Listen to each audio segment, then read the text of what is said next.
All right. Hi, people. Today we're going to be talking briefly about slope fields. So, slope fields fall under that category of diffie-qs, which is chapter 6 in our APAB textbook.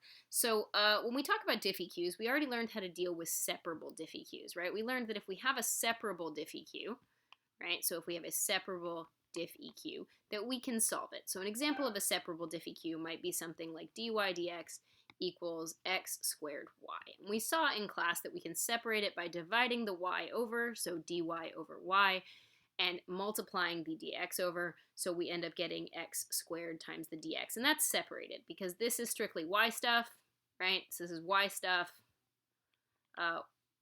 times a dy, right? So the dy is on top.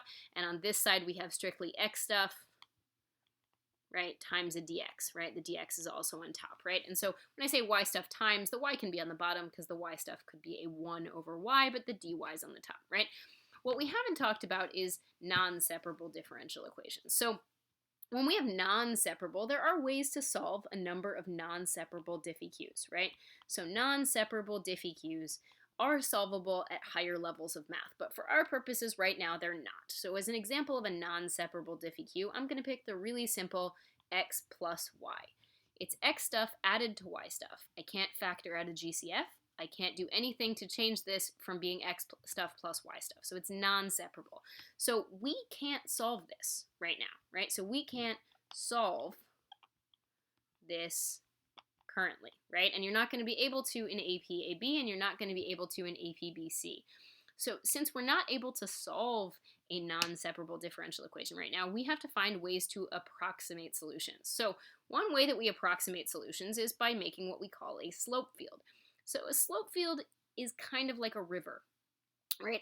And we'll do a detailed slope field for this exact example in a second, but essentially what a slope field is it's sort of like dropping a leaf in a river, right? So like if we just, let's say we had a river, right? And it's got a current, and a current that goes this way, and a current that goes this way, and then a current that goes really steeply this way, right? So let's say we have a river, right? And I have this river that's full of all these lines, right? And I drop a leaf in the river. So if I drop a leaf in the river right here, right, if that's a known value that I have, my leaf is going to follow the current of the river, because in this situation my river is going sort of downstream this way. It's going to follow the current of the river until it hits the other current and says, whoa, it's shooting over this way. And then it's going to hit this other current and be like, whoa, we're shooting down this way. And then those currents are all going to lean in. So this leaf that I dropped here is going to follow each little snippet of slope until it behaves in a certain way. So this was my leaf number 1, right? I dropped a leaf in a known spot and it behaved like this, right? But if instead I had dropped a leaf right in here, right? So let's assume that the water's all shooting straight down on that side.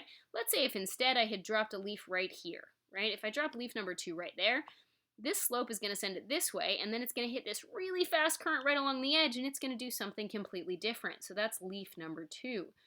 So the idea behind a slope field is that although we can't solve the complexities of this river, what we can do is look at the currents in the river and how they flow, and then get a single data point, right? So that data point is our leaf, or this leaf, or some other leaf, right? And I drop that leaf in the water, and I follow how that data point behaves based on the currents I can see. That's essentially what a slope field is. So in our next example, we'll make a detailed slope field for dy dx equals x plus y, and talk about how to make slope fields.